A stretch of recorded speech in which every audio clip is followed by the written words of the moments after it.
And we are back like we never left. Welcome to another episode of Upfront. I'm your boy, Trey Real. I am Feesey boy. Oh my God, and we're so excited to be back with you. Another week, another dollar, scream and make ya holla. So, here she go, y'all. Here go hot ass. As usual. How was your week? My day. PPA, you owe me a rumble. Yo, I got a boot. That's my glitter ain't gold. For those of y'all who know what PPA, who don't know what PPA, they do it's, you. Philadelphia Parking Authority. So what happened with them? Yo, I went to go get my tires done. Mm-hmm. My warranty was up, so my warranty's about to be up. I want to get tires done. Park my car there. It was like 8:45. I come back outside literally at like 8:52. Boot on my car, y'all, and I didn't even know the boot was on the damn car. I pull off, and I was like, it was clink, clink, boom. I'm like, bitch, did I hit somebody? Whole time, y'all, boot on my car. Long story short, PPA, y'all got yours, but you won't get another one out of me. How much did they get from you? They got 576 girls from me for $100 red light ticket. I mean, $100 Boulevard ticket. Don't drive the Boulevard if you're in Philly. The Boulevard do not play, and just don't play with Philadelphia parking authorities. Y'all remember Parking Wars? The whole Philadelphia season? I remember Parking Wars. I do remember Parking Wars, but I don't remember the experience I had today. They just didn't snatch your ass up. Mind you, the little girl on the phone, she was so nice. She was like, all right, Mr. So-and-so, I'm gonna tell you this: the tow truck is in the neighborhood, so you might want to pay. You might want to go ahead and pay that ambulance off, because if they scoop you up, the towing fee is like $175, and the storage fee is like $115 a day. Oh, she's trained to talk like that.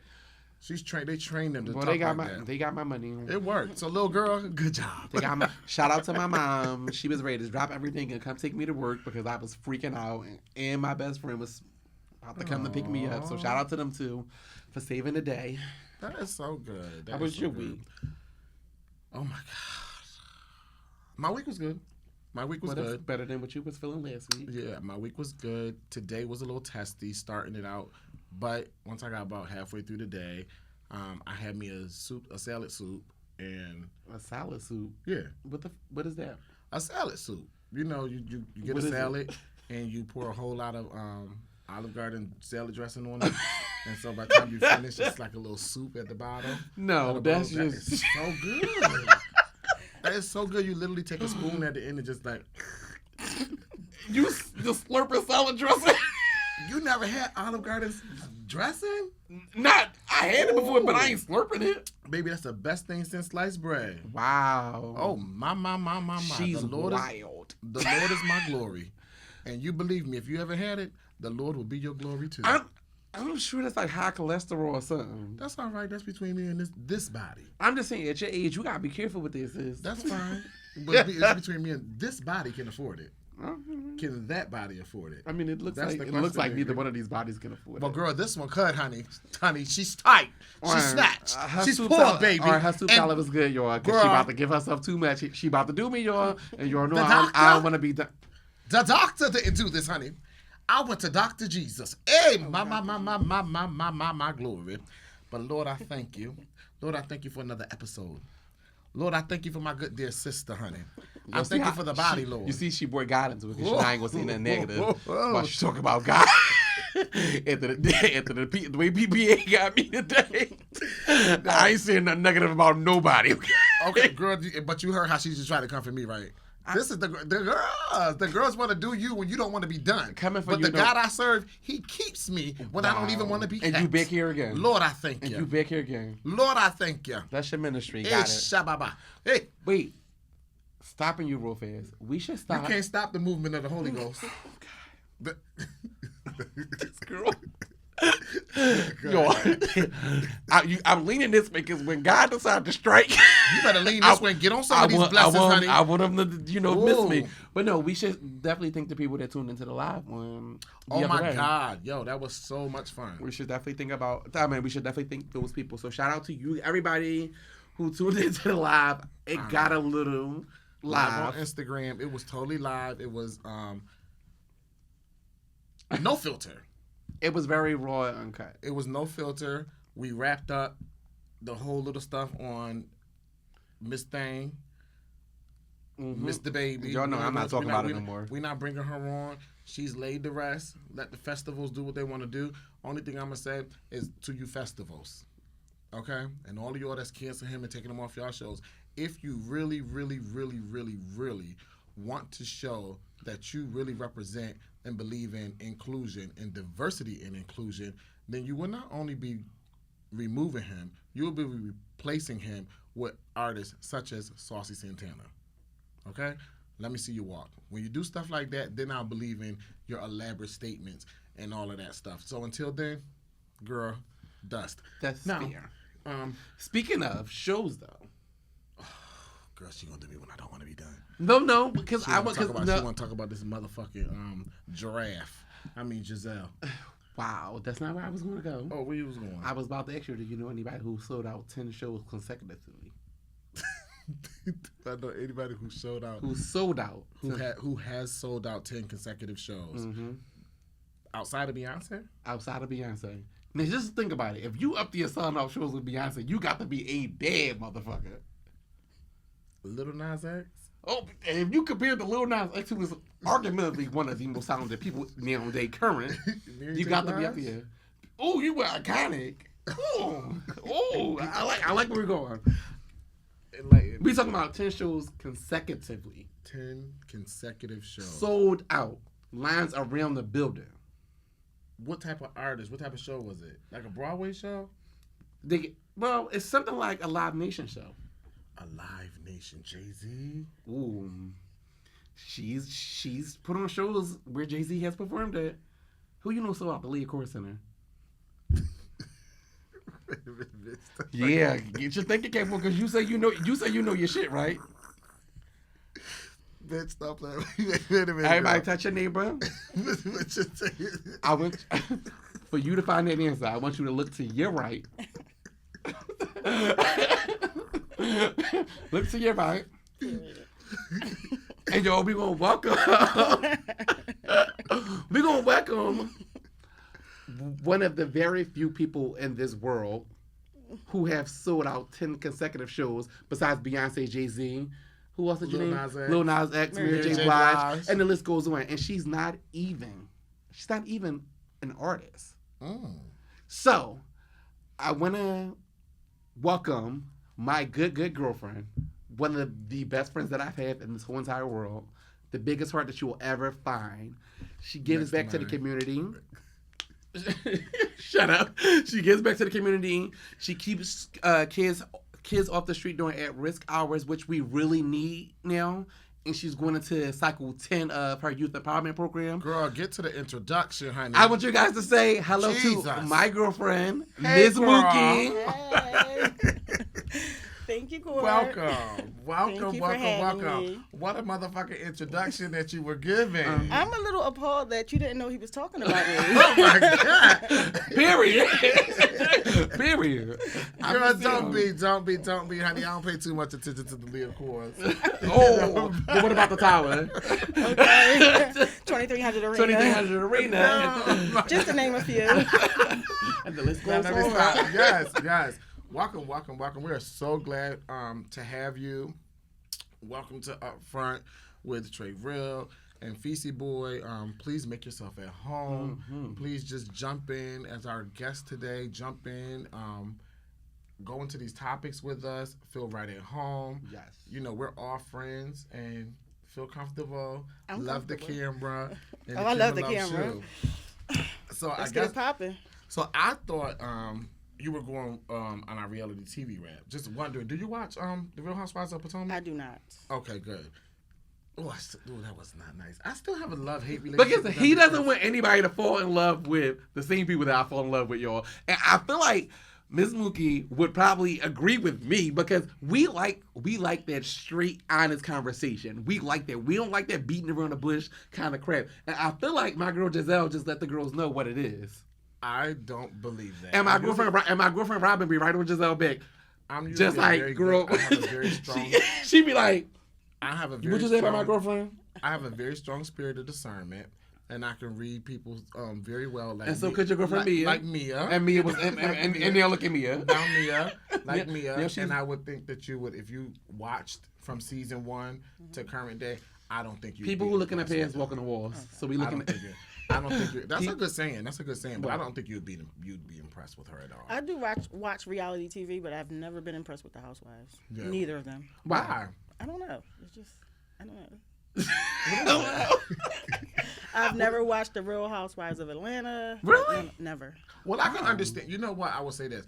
As a black woman, I can understand the negative connotation that came along with the Real Housewives of Atlanta and a lot of reality TV stars and how black women are portrayed in the narrative that's pushed in the media. Mm-hmm. Real Housewives of Potomac, however, from season 1 to season 5, showed black women, in my personal humble opinion, in a different light. They showed black women that were successful and that made it, but they didn't show all. It wasn't a whole bunch of physical altercations. It wasn't a whole bunch of don't do me, bitch.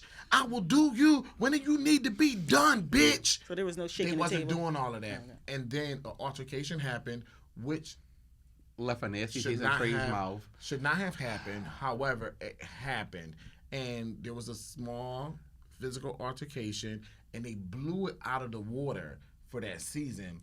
And then they came back this season, and it seems to be nothing but drama. So I feel like the executives saw how well that little bit of drama did for the ratings, and now they have reverted to, well, not reverted, but changed over to the formula of the Real Housewives of Atlanta. And you know, it's so sad because the sad part about this conversation is it said that reality TV can't be reality without drama. I don't believe that. But people don't buy into the like you just said. The ratings go up when you start flipping tables over and throwing shit across the table. But the ratings go up for African Americans when they do that. But there's a whole nother demographic that's not tapped into, that's not into that. Like Ms. Mookie said, I don't watch the Housewives of Atlanta. None of the Housewives franchises. And I don't want to put words in your mouth because you didn't say. So I'm going to ask you, is that one of the reasons why you don't watch them, because of how negatively black women are portrayed? No, it's not, because I do watch Basketball Wives, Okay. Love and Hip Hop. So I do love reality TV. I just for some reason never got into the Housewives. Right. Okay. I mean, that's fair. That's fair. I mean, I like the Housewives of Atlanta. I've never gotten to the franchise itself, and of course, dealing with Trey, I've started watching the Housewives of Potomac. I don't really quite understand the whole like Nicki Minaj maybe hosting this reunion situation. I don't know how I feel about her being a host. Not because of my dislike for her. Well, one of the things that I said about, here we go, about black people. I knew it was coming. But one of the things I said was, I don't like, I do watch the franchise, and I watched all of them, and I started back when it was just the OGs, which was the Real Housewives of Orange County. And I've seen the franchise grow into what it is today. Andy Cohen, the executive producer, has always hosted the reunions, right? Okay. And he gets to these reunions, Atlanta, for years after year after year, he has gotten on that set, and he has instigated those women against each other. He has gaslit in those women. He don't do that with the franchise that are all white women. He don't do that with them. And then when he did it again with Potomac, and I said maybe it's just a cultural difference, you know, and I feel like he's just using these women to push the ratings and push the sell. And I would like to see somebody else besides a white privileged man sitting here running this reunion full of black women. Get somebody black the opportunity. I don't know if to Nicki host Minaj it. is that But I person, don't know though. if Nicki Minaj is that person. Nicki Minaj came into the picture because of, they did a little mashup using her song, Moment of Her Life, and they kind of switched the words and said Potomac, like that. I'll be Potomac for life. And Nicki seen it, and she's like, let's get into some things. We might get into some things. I don't know if I would watch that. I don't really. You might won't watch it. I but don't the think Nicki ratings gonna be Minaj through is the that roof. interesting for me to watch her host a show. I'm Well- sure that it would be through the roof because I would probably tune in a little bit. Just She's to a see character. She's definitely a character. She's definitely a character. So, but I've been speaking of Nicki Minaj and people being characters. We do remember Carlton. Alfonso. Yeah. Fine. Carlton from Fresh Prince of I Bel-Air. used to Yes. think he was gay. I did too. Ooh, Lord, thank you. I thank you for bridling my He's tongue not? because I almost said something. No. He's married to a woman. Mm-mm. And So he feels he is going. So Alfonso Ribeiro, girl, her. yeah, Girl, says that he's not accepted by the black community because of his interracial marriage. You want to know what's so crazy? I want to know, is it like when you say not accepted? Like, do you mean like your black family not coming to the cookout? Like, what you mean not accepted? Like, cause that's a big scale. That is a big scale, and so basically, his full statement was something along the lines of saying that when okay, here it is. It still happens. He was asked about. Go ahead. He was asked about how does he feel. He was in an interview, and I'm in a mixed relationship. I got to see what they asked him. I mean, I just think that anytime when I think I might have said this publicly quite a few times, I'm always curious to know when it comes down to interracial relationships, how does that work when it's a tough situation like Black Lives Matter? Like, how do you lay next to somebody that you can't hold that conversation with and they not understand fully? Like, they may understand they might understand the struggle, well, not the struggle, but they might understand what's going on, but they may not understand the struggle. Like, I'm always curious to know, like, damn, as a white woman dating a black man, how do you be there for your black man during Black Lives Matter? You just be there. I mean, it's a conversation. She can never understand what that black man is going through, but just understanding from him verbally telling her how he's feeling and to be, empathetic to how he feels. Would you she ever could never understand. Would you ever date outside your race? No, I would not. Okay. Okay. Are you dating right now? No, I'm not. Are you open to dating? I am so open to dating. We'll get into that. We'll get into that a little later in the show. So just to go, he was speaking with the Atlanta Black Star, and he kept it candid on his feelings of neglect from the African Americans, telling the publication, "I'm in a mixed relationship, and I get things and looks and comments constantly." The comment was in response to the question of whether he'd ever been told he wasn't black enough, the way his character Carlton was told during a classic 1993 episode of Fresh Prince of Bel-Air after he tried to pledge a black fraternity. This was his full response. "It still happens almost every day. Unfortunately, I'm in a mixed relationship, and I get looks and comments constantly. I find it very interesting because you see a lot of things on social media where people say things and people have positions and perspectives. It's not easy to make that choice because you're not at home in any home. I'm never going to be white, and I'm never going to be fully supported in the black house. In the black house. Peep that. In the black house. I'm in my own little world with support from almost no one. To be in love with someone I'm falling in love with, how does that make sense? It doesn't. We all want to live in a world where everyone is accepted for being and loving and living the way they choose to live. I will support anyone that wants to live in a world they don't want to live in. I'll support a racist person to live in the world they want to live in. They don't have to be around what? me. You can stop reading it because she just did me. I was on you almost had me. They should have the right to live in that world. I live in a mixed world. I love in a mixed world. I love in the black world. I love in that world.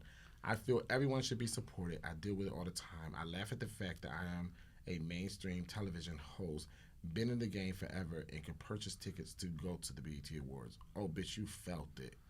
But what was that? Was that? I feel like he's more it. dramatic in real life than he was on the Fresh Prince. That was felt over it. dramatic. That was too much. She felt it. That was okay. Yeah, she did me, and y'all know I don't be wanting to be done. Oh, she felt that. Especially at this hour of the day.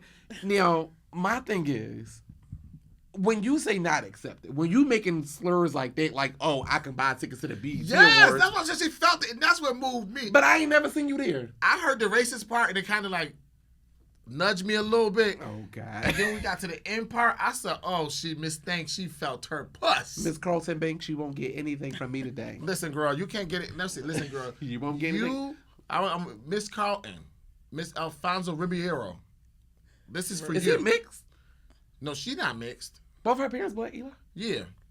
Yeah. She black, and she probably keep black in her. Catch that. But I feel like the statement when he said, I will never be white, that was something coming from inside. Where it's like, did you have therapy for someone to mechanically explain to you that you will never be white?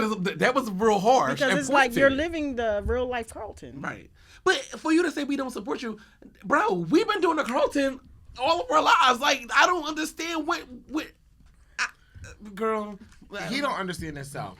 But to make it, to end that real quick, I did see there's a clip floating around on social media where he was at some concert or whatever was going on. He was on stage and he was making statements along the lines of, when I come in here, when I leave here, don't say the word. It's a bad white bitch. And then something I keep me a white bitch or something along the lines of that. And when I leave the club, you know what I'm leaving with? Some a white pussy. Blind bitch. Yuck. I heard. Like, girl, you are in your own way. You're in your own way.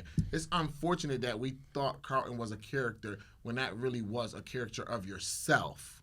Okay? And that's what you need to do. And what is he hosting nowadays that he said he's a host? Girl, something that ain't nobody watching.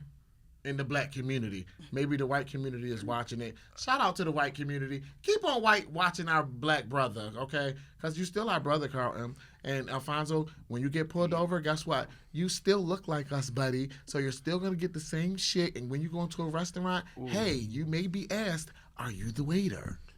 Whoa. So you'll never run away from it. So black people just waiters now. Got it. We aren't. Not fucking with you. But, no, but on a lighter note. Speaking of restaurants. On a lighter note, speaking of restaurants, I tried the Popeyes chicken nuggets. So did I. And I didn't really care for them. To me, it just wasn't, maybe I went in there with a high expectation that wasn't met. I didn't get it. But you said you had it, so. Right. It was more skin than chicken. Mm-hmm. It was greasy. Well, that's the best part of the chicken is the skin.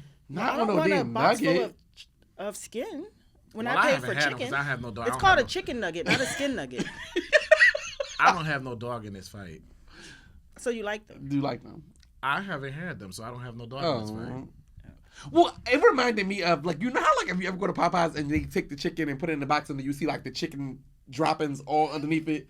It reminded me literally of the chicken droppings. They just put it in the box with French fries. Yeah.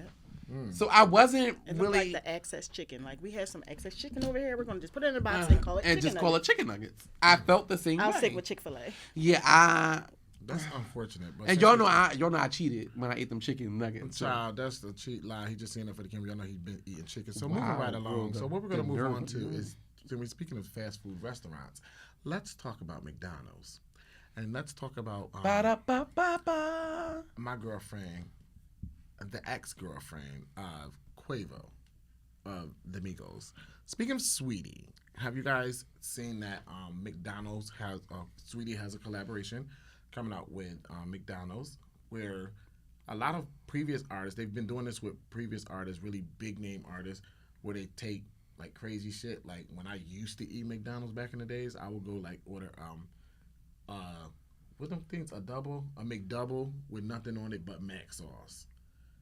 Like you kind of create your own thing. So Saweetie has done this. Have y'all seen it? Have you heard about it? I've heard about it. Okay. No, I haven't seen it. What did you think about her collabo? Explain it to me. So it is the Big Mac, taking out the bread, adding nuggets, adding fries. It's a thrown together sandwich. Adding sweet and sour sauce, adding barbecue sauce, and then putting it together. And she called it the gangbang. Don't like the name. McGangbang. McGangbang was the name she put on social media, and then guess McDonald's heard about it or whatever, and now they're doing a collab with her. I feel like she's the appropriate artist for that, though. Do you? Well, the people who did it previously, just to mention some names, with the group BTS, Travis Scott, J Balvin. A bunch of people we don't know. So she's more. No, we do know those people. We do know those people. But she's nowhere near. I don't know those people, so I feel like she's more appropriate for that. No shade. Well, statistically speaking, she's actually nowhere near those people because she doesn't even have a real album out. These people are major superstars. BTS has the #1 album for weeks on the Billboard 100. So these are major artists. So is it almost like in Travis Scott? Of course we know who Travis Scott is when Travis Scott did his thing. So is McDonald's kind of setting her up for failure?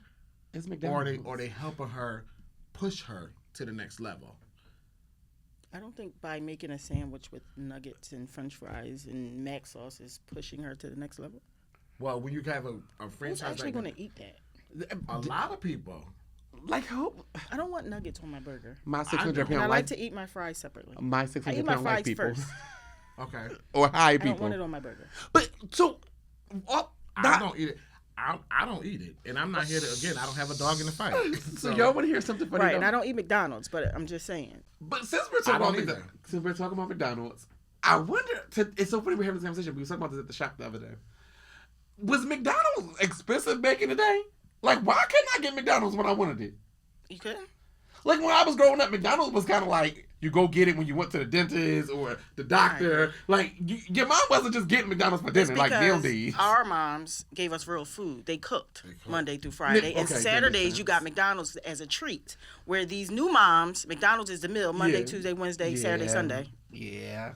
Thursday, they might cook a little hot dogs and beans. Yeah, but it's a 4 for 4 the rest of the week. It's the Mc menu. But they didn't even do that stuff back then. I think it was just because it was so the laws of supply and demand didn't really matter because it wasn't so many fast food chains like pushed in your face back then, and McDonald's just controlled the market. So like Wendy's had the 444. They didn't. That's what I'm saying. Back in the day, what was nuggets? If they weren't $1, what would they cost? And then my mom was like, "No, you ain't get no damn McDonald's. You better eat what's in here." Like, girl, it's $1. The one girl at the shop was like, "Well, my mom started giving us McDonald's when she found out that McDonald's don't take the food stamp book."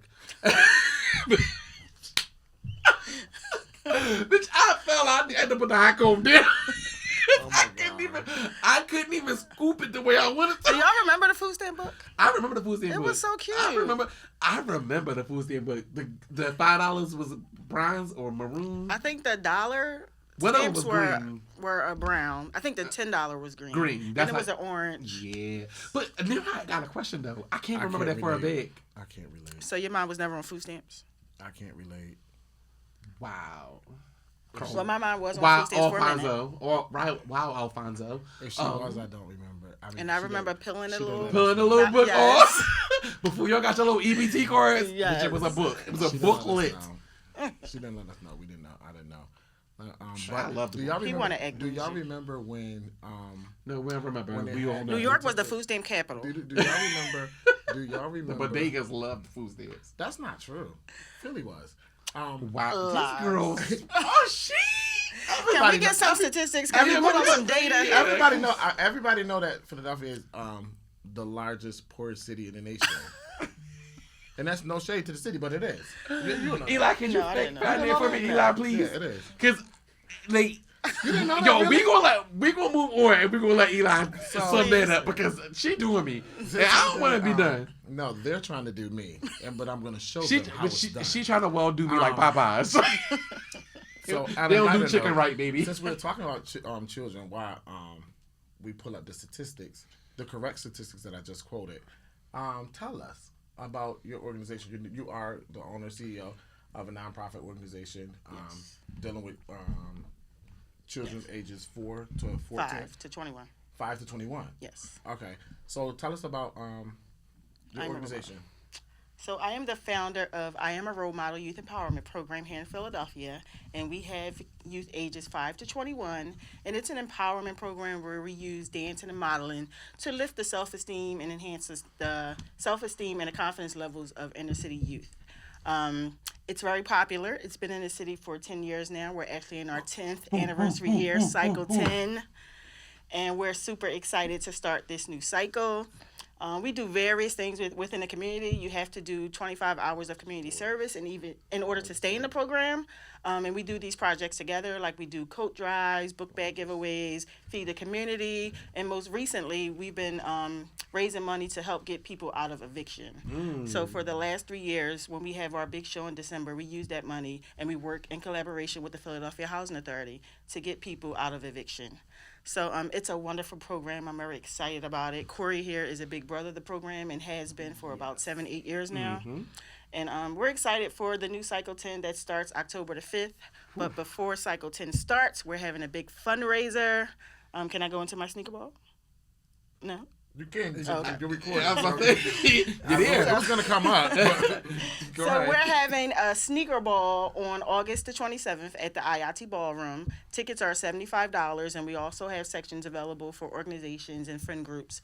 And this is just money to raise before the program starts. Traditionally, we raise our money through, the registration fees, and we do things after the program starts. But this year, I wanted to, get a jump start and do some fundraising prior to the program starting. So we have tickets for $75 for general admission. We're going to have a good time. It's 21 and older. We're going to have food, drinks, and just a really good time. We have DJ Marty G's, who's very popular in Philadelphia, on the turntables, and we're just going to have a good time. So come out, support, have a good time, and raise some money for these kids so they can stay off the streets. And for those who are looking to purchase tickets, where could they purchase them at? Yes, you can purchase tickets via Eventbrite. Just type in I Am a Role Model Sneaker Ball, or you can go to one of our social media pages. Instagram, it's I_am_a_role model, and just hit the link in our bio to purchase tickets. Or you can reach out to Trey or Feesey Boy, because we do have physical tickets as well. Yes. And when is the last date tickets can be purchased? August the 27th if you don't sell out. Which So we we're gonna will, be which we selling will tickets. because we do. Yes, that's what we do. So yes, we'll be selling tickets until we sell out, and hopefully we sell out before August 27th. And for anyone that who couldn't make it and they wanted to maybe donate, maybe not $75, but donate anything towards the fund, where would they donate the money to? Well, actually, we have a lot of organizations who have just went on Eventbrite and purchased tickets, but they will not be attending, and they wanted us to give them away, do some type of raffles or contests and things like that. They just wanted to donate, and we really appreciate it. But wait, and off subject, real fast. Speaking of Dion Waiters and basketball, shout out to the LA Lakers for snatching up Melo. This is going to be prime time basketball. This is basketball getting back to where it's been at. They got Melo there now. They got Dwight Howard. This is the Shaq Kobe. This is that era coming back. So I'm excited for that. I know Trey is probably looking at me like I'm crazy. And Mookie is probably looking at me like I'm crazy too. But basketball, I feel like this season for basketball is going to be it. I'm hoping that COVID second wave don't prevent me from, using my tickets, but shout out to I'm not really the impressed Lakers. by it. Well, I'm not that he's going to the Lakers. I think it's to me. I'm just gonna tell you. I think that they signed him for 1 year, and Melo is chasing a ring. He won a ring, and What's wrong with that? There is nothing wrong with it, but he's chasing the ring, so that's why I'm not impressed with it. He's And been all I over. feel like if you're the basketball player and the star that you claim to be and everything like this, I just feel like his days is coming to his days is numbered in the league, and he's just going after. But I don't. Melo has, this is not statistic or factual. And I have an issue with him. Melo because has. He's a cheater. Girl, Aren't they all? but No, not all men cheat. No, I don't believe all men cheat. I'm gonna be like Charlamagne the God. Black men don't cheat. Well, I ain't gonna go there for it because All the black men I had cheated. Black men don't cheat. They wasn't real black. you know what's so crazy? Didn't I say I don't date outside my race? Men don't cheat. Niggas cheat. I like that. That's the problem. That was cute. That's what it is. But shout out to the I'm Lakers. going to get a T-shirt made that says that. I like that. That was cute. That was cute. Put it That on a was real t-shirt. But shout out to the Lakers. I do feel like to see Melo play with his best friend LeBron James, I think that's just going to be It's gonna be epic. And I do good feel like TV. Melo, yes, his era is coming to an end. But I think conditioning with Melo, Dwight Howard, that foundation, I think is going to be great for him. It's definitely gonna make. I think it's gonna be great for him. It's gonna be good entertainment. Speaking of T-shirts, I love your T-shirt core. Oh, thank you. I actually wore this t-shirt to the role model, I think it was like Cycle 8 show. Dream Doll was the Dream Doll. Oh, is that why it's pink? Yeah. Oh, okay. So Wow, you got a problem with pink? Do I have a problem with pink? Yeah. No, I just wanted to know if it was pink. I look good. One of the episodes I heard you had a problem with red. Your mom said, "Who wears red?" Well, you should never hear nothing. So I would hope that you tuned in and found it out for yourself. That's what I meant. Okay, I was so watching the episode she got a problem where with you had a everything problem that with was red. I tuned in to an episode and you had a problem with red. You said your mom said, "Who wears red?" No, it wasn't my mother. So talk to your friend. It was his mother who said it. What my mom saying? Yeah, you said it. What your mother said? Now, I didn't say anything that my mother said. What Mookie is referring to I didn't is say anything that my what mother she's said. referring to is Trey decided to wear a red bathing suit dress to a New Orleans run. First of all, I didn't decide nothing. I said we were talking about the red dress run, and I said it was a cute. We were talking about casual luxury, a new summer merch that came out, and he's had his bathing suit line, and one of them were red. And I said I really like the red one; it really looked good on my skin. However, I don't like. I said, is this a male bathing suit? I thought about not wearing. Is this a man bathing suit? I just want to know because I heard somewhere before they said that red was for whores. Oh, okay. That's what I heard. I thought you said your mother told you that, but I was wrong. No, my mother didn't tell me that. I stand corrected. No, my mother didn't tell me that. I'm just saying she wanted to wear a bathing suit. Well, I'll take red over pink. Yo, especially bubblegum pink. Oh, wow, this isn't even bubblegum pink. What's the fundraiser? So role models. Why sneaker ball? I just think it's cute, and I wanted to do like a big gala in the ball, but I thought about my shoes and being uncomfortable and not being able to dance and walk around and mingle, and I just think it's cute. I've seen a few of them, and I just was excited. Like, who doesn't want to wear a fabulous pair of sneakers with a fabulous dress? Ooh. And I found my dress, by the way, and it's fabulous. But yes, I've seen it done in Atlanta. I've seen Banny Peru in Philadelphia do it, and I just thought it was a dope concept. Okay, good. So how, when it comes down to the role model organization and the sneaker ball, how will the role model organization, like the staff, the kids, how do you plan on utilizing them to help them understand why you're doing it and stuff like that? Well, they know, and the kids as well help with fundraisers and things like that. Like, we have Girl Talk every Thursday. Well, it's called Teen Talk now because we have guys as well. And they give their input and ideas on what we should do as far as fundraising. Okay. So, they want to do skating parties, they want to do day parties and things like that. So those are the things we've been doing as far as fundraisers. So, they're excited about the sneaker ball. The kids actually asked, could I have a youth sneaker ball? And I am going to have one sometime in November, December. Yeah, that's going to be good. Because all the parents were like, oh, well, that would be so dope for the kids. And I'm like, I'm going to have that in November, December sometime. Right. That would be so dope. Well, that's good. That's good. Well, what made you start role models? Okay, what made me start role models? So I have two daughters, ages 21 and 24 currently. And they were... Wait, how old are you? Not how old are you, but damn, girl, you look about 24. My oldest is 29. Jeez. Black don't crack. Okay. So, yes. Black. Yes. See the skin? So I have two daughters, and they've been in the modeling industry since they were 2 and 3, and a lot of times we went to like the urban fashion shows and hair shows to audition, and a lot of times I saw a lot of young ladies like in the corner crying and upset that they didn't get picked, and mainly because of their weight, their complexion, and things like that, and it just kind of like hurt me to my heart. So one day I said, I'm going to have a program where, I'm going to include everyone. Anybody who wants to come and be a part of Role Models can. And you're going to have your own fashion show. So I decided to do a 6-month fashion show ready boot camp. And that's what we did for Cycle 1. It was called a Fashion Show Ready Boot Camp. So for 6 months, we trained you on walking, talking. Community service, of course, is my biggest thing in role models. You have to do community service. But just training them to be not only models, but role models as well. And showing them that you don't have to be a certain size, a certain color. Like, you can be a model and a role model. I like that. So what made you pick your target group, the age? What made you target and focus on that age demographic?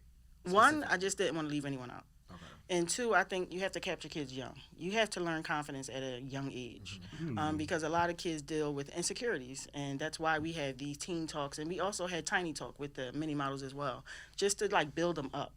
And a lot of the kids leave our programs chest up, head high, and they're just proud of themselves, and they are so confident within themselves when they're walking across the Leah Core Center or the Tower Theater, and they have all these family members and friends and supporters in the audiences cheering them on. That's a big confidence booster.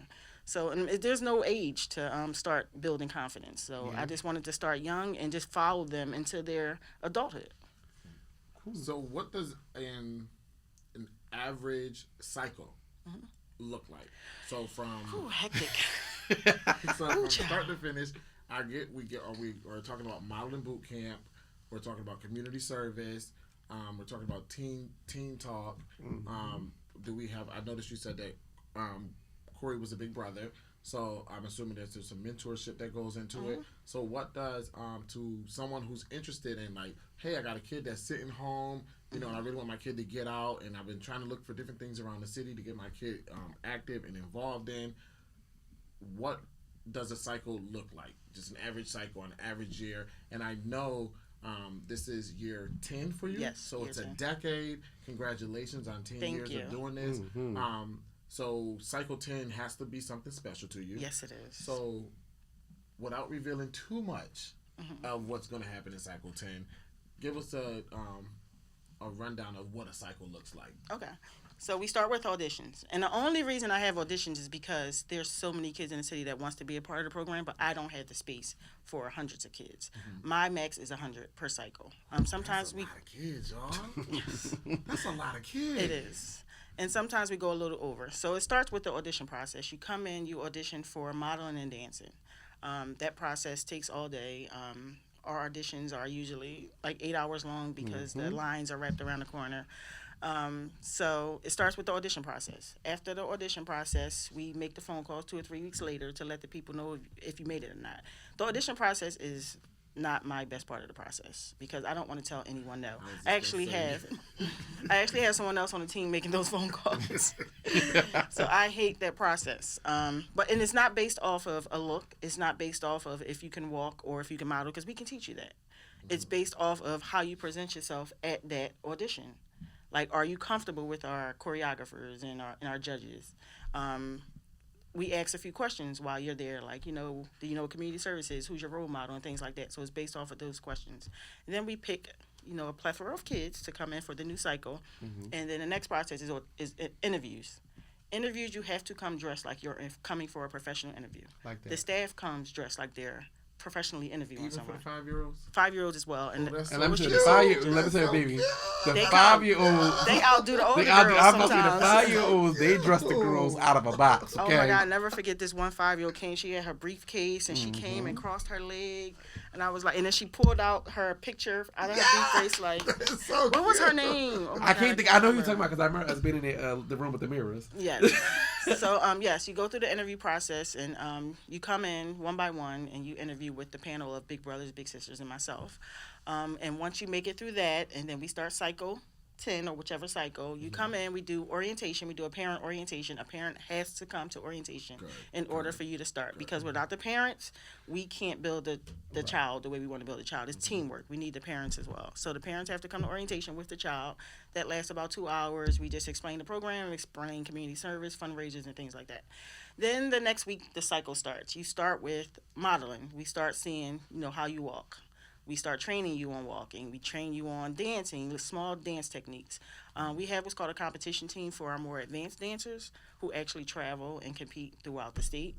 So, yes. So that is so good to know because I've seen like the competition videos and things like that. So in my head, I'm like, oh wow, this is all these kids are competing, and it's like, oh, like I want my nieces to get in it. And it's like, oh my God, but I don't think my nieces is gonna be dancing like that. so I'm like apprehensive. But so you were good to get this information. So for people who are out there who don't know that, your kid does not have to be no Janet Jackson. Because like she said, we could teach you how to dance. we can't teach you how to be confident learning this dance, but we can teach you the moves.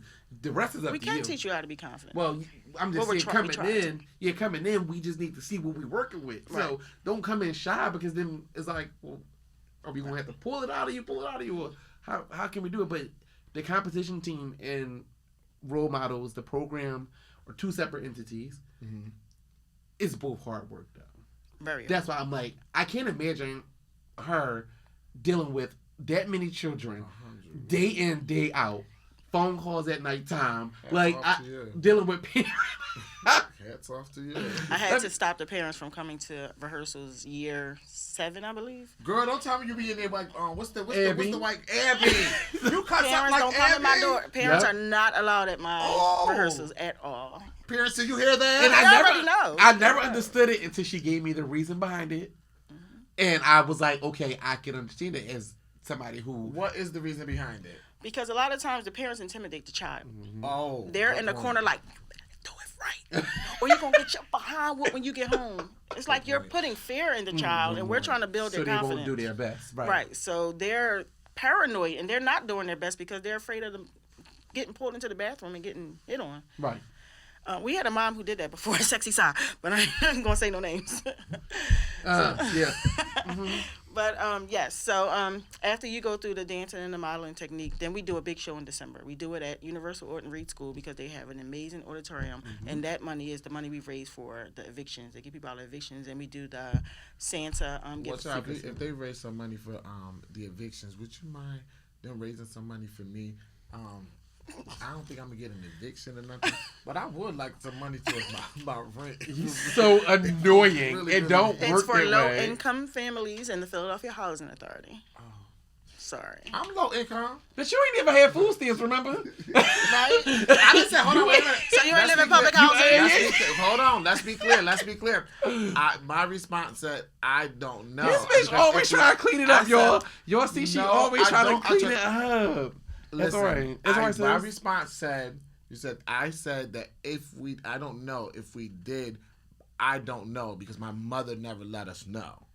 That's what I said. Me and So she never gave you the brown thing and said, go get you some chips, honey? Hold on. No. Before I said, then I was going to go back in it because I was just joking, and I was going to go back and say, do y'all remember? Then Corey cut me off. And when I was going to say, do y'all remember?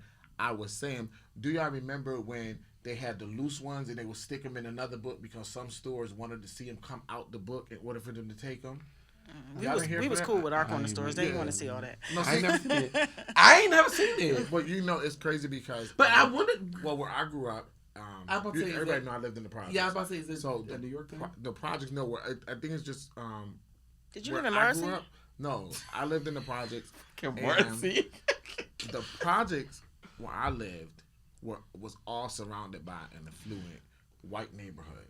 So we didn't have corner stores and poppy stores. Like, we actually walked down to this market, to the Italian market, and because we were the black kids coming from the projects, they always gave us difficulties growing up. I grew up in a very racist, predominantly white city. So there's that difference. I never had that. Yeah. You should have moved to Marcy. No, for what? For me to die? Bitch. Maybe you would have been friends with Jay-Z. No, you know what? No, okay, I'm gonna keep that to myself. Wow. Speaking of like confidence and thinking of the kids and thinking of all of that, what do you guys think about Simone Biles coming through with the Olympics? And she competed in the balance beams, and she placed overall bronze in the competition, and now becoming, tied for the most decorated Olympics in American history. I personally, especially after the mental health. I think for someone who took a week off wasn't it? of training, I think it was like a week, only because with quarantine over there, you had to go out of the house, I guess, for whatever. Okay. For them to spray the room down or whatever the case may be. But I think for her to be off as long as she was, for her to have no practice throughout that time, to take that mental break and to hop on the balance beam and still place, I think that says a tremendous amount of I think that goes to it speaks volumes. That you're trying to build. Yeah, exactly. It speaks volumes. I think that for her to go out there and know that it's okay for me to be screwed up, but let me just go ahead and finish what I started.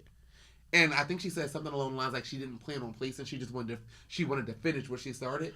One of the big things is that where a lot of media coverage is not showing is that it just came out. One of the mental things that she lost her aunt unexpectedly while she was there, and that was like the mental thing. Her aunt died while she had just got the news while she was there, and she was just like, "Oh my God, there's nothing I can do. My hands are tied." You know. Right. So mentally, she was really off. So shout out to her.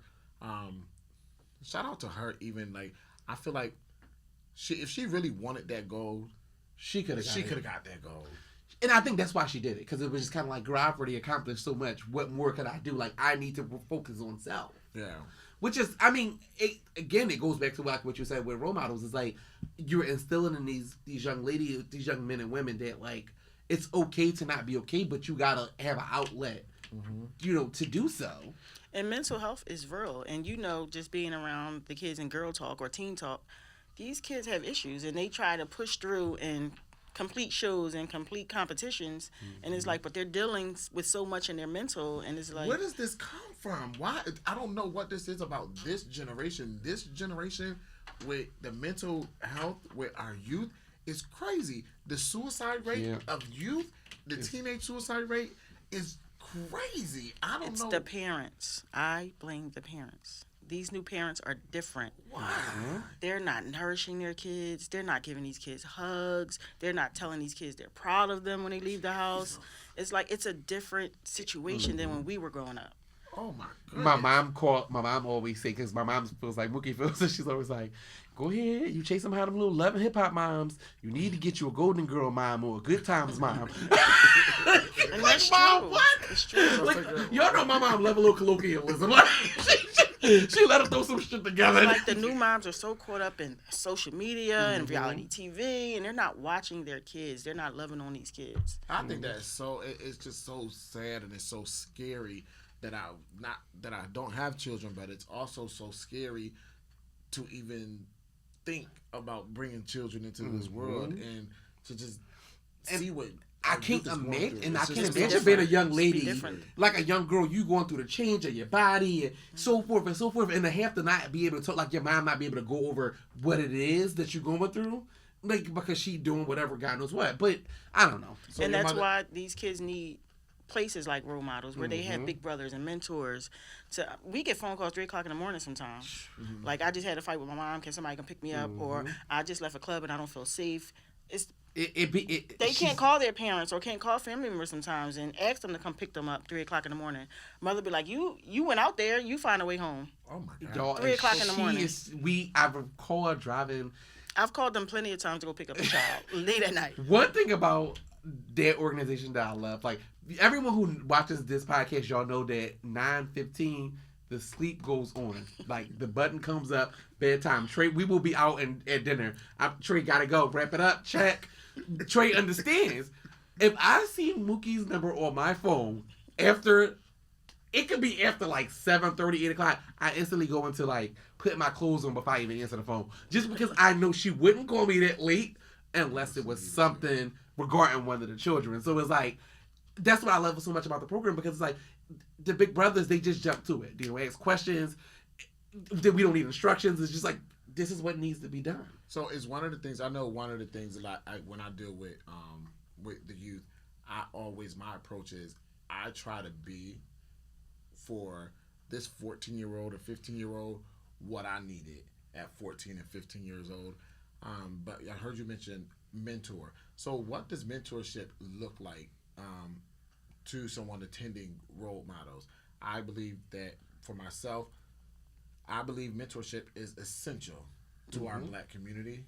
It is one of the things that we are missing in our community, and one of the things that I look at that we fail to pass on when we look at back in the day during the civil rights and things like that. All of our Black leaders that we had, they never took the time to mentor someone coming up under them, so that when they departed or they were assassinated, that someone was there to carry on the torch. And I think we really fell at that in our community. Like, a lot of us make it and we don't want to reach back and help pull up the next generation. So what does mentorship look like to someone enrolling their child in the program? Well, mentorship for myself is being that surrogate mother, being that parent, guiding that child from age 5 to age 21 to be positive and to do the right things. That's why I only bring in big brothers and big sisters who have careers, who are positive people within the community. So it's just basically teaching that child, teaching that child how to be positive, teaching that child how important school is, how important community is. If you see trash, pick it up. Because parents sometimes don't tell their kids that. It's simple things. Just being there. Anytime they call, anytime that they need you, whether it's just for a shoulder to lean on, whether to talk or anything, just being there for that child and making sure that you're setting them up for success. Mentorship, again, like you said, I couldn't agree with you less. And it is really a big part of filling and standing in the gap. How the old folks used to say in church, child, somebody was standing in your gap. When they said I had a praying grandmother, that's like what mentorship is. Yeah. So, you know who Black China is, right? Yes. Do you think that role models would have benefited her? Oh, bitch. Child, Black China need Jesus. I'm about to say, she wanted mentorship, she need more baby. role models. Yeah. She need a praying. I'm going to sit that one out, honey. Did y'all see the tweets that she alleged that her Twitter was hacked? Child, that girl Twitter gets hacked more than anybody Twitter I know. Where she's out in her ex Tiger talking about you love trans, something like that. You love trans and I do too, me too, or something along the lines like that. You seen that? Yes. So let me ask y'all this question: have you ever outed an ex, not just for what she's doing, allegedly what she's doing, but just for anything? Have you ever outed an ex? To my girlfriends, of course. But in public, no. Because I always left relationships on good terms. Okay. Like I had bad situations within a relationship, but I've always left on good terms. So I never wanted to, be negative toward that person or, put that person's business out there. So no, I haven't, and I never would. Same. How about you? For me, Corey, give me. me too. Let me tell you why. You give me Black China. Let me tell you why. So I would never out somebody. For those who know me, know that I typically date more of the undercovers, the DLs, the drug dealers, that kind of guy. And because I've been dating that guy for so long, I never felt comfortable outing them because it was just like no, it doesn't. It doesn't mean just like sexually. Because of my life. It doesn't mean just like sexually. And like, yeah, I mean, like, me and Butter, we like have you ever had an ex that was a scammer? And then I don't date scammers. I date drug dealers. Shit, he did some fuck shit, and so you just like, yeah, because when I was with that motherfucker, this bitch cashed somebody. I don't do that. I don't do that. To your girlfriends, but not to the world. Yeah, I was about to say, like, if I'm talking to like y'all, it's like, that's just a general conversation I'm having with y'all. I would never out somebody, What you did? Oh, no. That's somebody out of jail? When I came out, but no, I've never, like, outed somebody or, like, tell the next business because, like, all my exes, I've ended on good terms. There were bad situations in the relationship or things just wasn't going in the direction that I would have preferred them to go in. So, we just, like, amicable split. Some of them I made the choice to split, Usually I make the choice. Oh, I always make the choice. Yeah, that's what never got left. I make the choice. Knock on wood. Bitch, I ain't never been dumped. I don't want to know what it feel like. Because, baby, when I leave, I be out. Oh, my God. So, that's the crazy thing. I did out somebody before. But I outed somebody, and it wasn't because there was, I was in a relationship with this person. I was dealing with this person. And the person brought their girlfriend over where I was staying and was like, yo, can we sleep in this room? No. The person you was dealing with? Yeah. And they was like, I'm like, no. And then they was like, yeah, they was on the phone with their cousin. Like, yeah, this motherfucking faggot. I wasn't a faggot when you were. And it came out right in front of the girlfriend. It was that's how that happened. It was just like a retaliation thing. Like, so how did the girlfriend react? I said, I'm not gonna go in there all that. Girl, catch me at the worst. Catch me at the worst. Catch me at the worst. But on a lighter note, honey, let's talk about Vegas. This whole conference, this big music festival. It's not even a festival, but a big concert that's supposed to be having in Vegas next year called Lovers and Friends. Yes, I've heard of it. Y'all seen that? Yes. Are you guys excited about it? It's like the biggest throwback. I'm right. It kind of gives Made in America. But it's on a all bigger happening scale. one day. Oh, really? How all these people going to get Wow, on I that saw stage like a in million one days. day? It's on from the flyer. but what I like about it is because it's from like 7 a.m. to like midnight. day, It's all an day. all day event. Now for don't know if I me, could do all I that. like it, but I just don't care to be in that kind of environment. So you know, think Lauryn Hill coming or no? no. Moving on. Well, I really. I saw really, Monica. I saw Brandy. Yeah. I think Little that Some Kim, people that I I would think be the regulars excited will to see. come. Yeah. Little Kim, Foxy Brown, seen all of them. Usher, I seen Usher on there. Little John, this one and that one and everybody else. Now, the big thing about it is Usher, Little John are not headliners, but if you remember, their song Was Lovers and Friends. But this is why I always say, and I learned this from Mookie, business comes first. You should have patented it, and now here we are. Here we are 13 years later, and you're not receiving the money for it. Lovers Period. and Friends. That song really takes me somewhere. I see. That Can you song sing another really- verse? I was feeling it. Love is and friends. How to go, Corey? What's that song?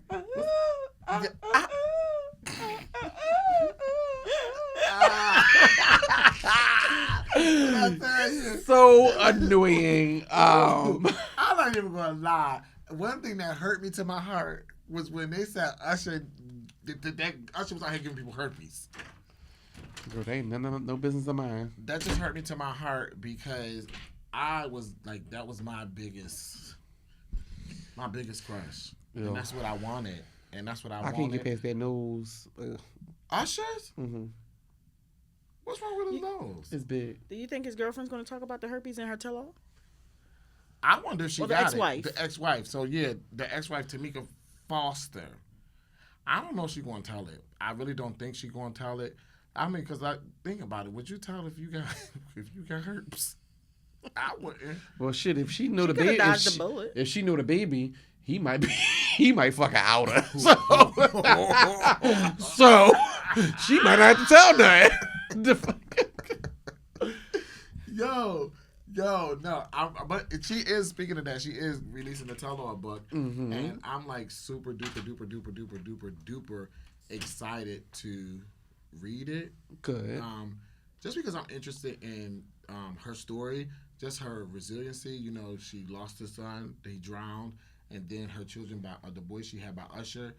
Usher turned around and took custody of them, got custody of those kids. Mm-hmm. So, I mean, as a woman, I keep saying as a woman, like I'm a woman. Like you, girl. Like you, I'm feeling that thing. girl, you said it a lot of times, and you said it like real convincing, like with, you know, like sternness. Conviction. Like you felt like, girl, I'm a woman. Like as a woman, I'm just saying as a woman, I don't know. Is the beard moving for me? Is it moving? No. You was a hater. You was a hater from the Himalaya, child. But as a woman, I can only imagine like being a mother and to have your husband take custody of your children. And But did they ever say why he took custody of the children? I think because I think she wasn't in a good mental space. And I don't, you know, usually with I don't see anything wrong with it. children and family court records are usually a lot tighter. Did he with their take civil. full custody or partial custody? No, Like, bitch, he had full custody. well, I mean, if you know, I don't know. He had full custody. I'm talking about like full custody. I don't know. I'm probably not gonna read the book. I'm not an Usher fan or a Huff fan, so So you're not newsy like me. yeah, girl, you Are you gonna read it? Probably not. Oh my girlfriend. goodness. That's my girlfriend. See, I'll just wait to see what the blogs post. I'll let you. Don't post all the juicy parts. Yeah, I'll let you go on your little rant on the show, and Oh then my I'll just get caught up that way because I ain't in no. No, I'm just interested. Maybe my interest in her is my school age crush on Usher, and I just want to probably get more insight. He on like Usher. it his So way. maybe that's what it is for me. But before we get out of here, we should have been done this, but I really wanted to wait for Keisha Cole to break her silence. You know, she said something on a live, but it was not too in depth. But yesterday she tweeted she saw mommy today, and just want to give condolences to Keisha Cole and the family of her mother, Frankie. Keisha Cole lost her mother, and we also want to give our condolences to Fetty Wap. And what's the girl from Love and Hip Hop? The girl, his baby mother. I can't think of her name. She's on Love and Hip Hop LA. Are you talking about Alexis Scott? I was about to say. No, it's that's not her. Not his baby. No, it's not. No, her. not her. Oh. It's the other girl. I don't think this baby mother was on Love and Hip Hop. No, I think this is the one because this is the one with the baby who had an illness, right? I didn't know the baby. I think was he's sick. talking about Alexis Scott. Her baby is Alexis Oh, Scott. okay. was But on- that, yeah. Sorry. that Oh, turned my out bad. not to be his baby, right? See, But you know what that was so admirable of him though, because he He's still yes. took See, on that role. so as- I take that back. but it's also like some bitch assness in there because of all that he put her through. Even for But I she mean- kind of put herself I was through it about to because say- she knew that She knew That she was there getting- was a possibility that Good someone point. else was the father. and even the stuff that he put her through, a person's only going to do what you allow them to do to you. You kept going back. Like, come on. Good point. But yes, rest in peace to those To two. those two, and shout out to Kathy Griffin. You know, she just announced that she had lung cancer as well, and she had a portion of her lung removed, and it was successful. It was a successful surgery, and she had never smoked a cigarette. She said a day in her life. So people, make sure that you are paying attention to your health. and Make get those sure- mammograms in October. Yes, and go get the damn vaccine, because if you go to New York City, honey, You can't go in the gym, the restaurants. the bars, the clubs, the restaurants, I don't blame 'em. or nothing. They got the health And passport. I don't blame them. and it's coming to Philly. It's Trust coming. me. You're looking at 3 vaccinated, Fully Fully vaccinated. fully vaccinated, baby. young, beautiful Period. women And wait a minute, right this here. ain't no woman right here, baby. This ain't Girl, no she woman just right was here. a woman just fucking 10 minutes ago. Like, y'all can't fool with her. You see? Such a handsome woman You she cannot is. fool with her. She ain't take her rollers out. That's why she got the head on. That's why she got the head on you on. Y'all can't fool with Oh my God. This your girlfriend though. This is your girlfriend. This is the woman Oh that my you're God. that you're trusting. New York City. Shout out to New York City. Shout out to Mayor de Blasio, you know, with that health passport. Keep doing you. Mhm. Hopefully more cities and more states as a whole will follow New York City's lead on this. I don't care what y'all say about this. Y'all can say what y'all want to say in these comments about the vaccine. But I'm going to tell you one thing about it, 2 things for certain. I put on a little rant on my social media the other day. I think that maybe if the health officials call it what it is, because it ain't no goddamn vaccine. Okay? A vaccine is supposed to prevent you from getting whatever virus or disease it is. These things is just an immune system booster. That's what I consider it as, because people that have the vaccination are still contracting COVID-19. So, but the difference is you are not going to be seriously ill. You do not have to worry And about they say fighting you for don't your even life. realize. They said sometimes some of the people don't You even don't go to- realize it. They you just don't get hospitalized. You don't have to fight for your life on no damn ventilator. None of that stuff. So if you tell me I'm going to get COVID and I don't got to deal with all of this and I'm still going to be good in life, sign me the fuck up. Yeah. Okay? So all y'all running around here, y'all done got shot up with a whole lot of other shit. Crazier than COVID. And that's what I was telling my daughter, because she's so anti-vaccine.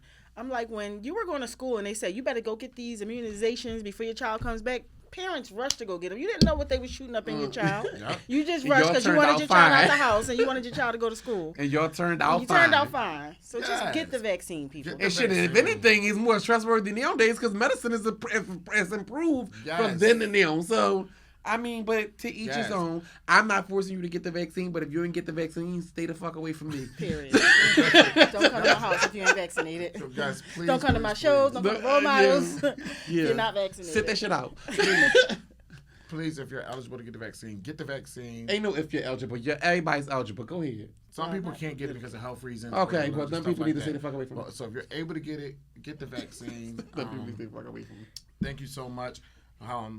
to Miss Mookie for coming. Thanks for having me. We enjoyed this. Yes. Come back anytime and do this with us. Please tell the people where they can find you, where they can find role models. Tell them about the fundraiser again and plug that so we can get. Period. So again, you can find role models on Instagram at I_am_a_role model.